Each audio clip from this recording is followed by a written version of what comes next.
ইরানে যুক্তরাষ্ট্রের হামলার পর পরিস্থিতি নিয়ন্ত্রণে চলছে কূটনৈতিক তোড়জোড়। যুদ্ধের পরিস্থিতি ও তার সমাধানে মার্কিন প্রেসিডেন্ট ডোনাল্ড ট্রাম্পের সাথে ফোনে কথা বলেন ব্রিটিশ প্রধানমন্ত্রী কিয়ার স্টারমার। ইরানকে কখনোই পারমাণবিক অস্ত্র তৈরি করতে দেয়া যাবে না, একমত হন দুই নেতা।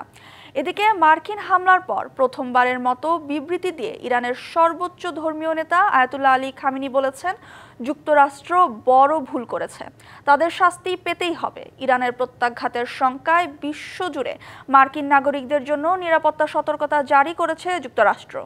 যুদ্ধের আগুনে ঘি ঢেলে এবার কূটনৈতিক তৎপরতা চালাচ্ছেন মার্কিন প্রেসিডেন্ট ডোনাল্ড ট্রাম্প। ইরানে হামলার পর মধ্যপ্রাচ্যের বর্তমান পরিস্থিতি নিয়ে ট্রাম্পের সাথে ফোনে কথা বলেন ব্রিটিশ প্রধানমন্ত্রী কিয়ার স্টারমার। ইরানের পারমাণবিক কর্মসূচিকে আন্তর্জাতিক নিরাপত্তার জন্য অত্যন্ত ঝুঁকিপূর্ণ উল্লেখ করে তেহরানকে কখনোই পারমাণবিক অস্ত্র তৈরি করতে দেয়া যাবে না বলে ঐক্যমত্য গড়েন দুই নেতা।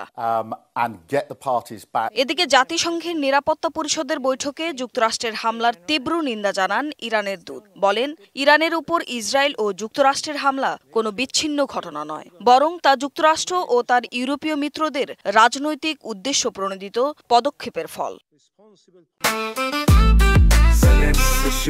জেনেক্সে শিফট করো, লাইফকে লিফট করো।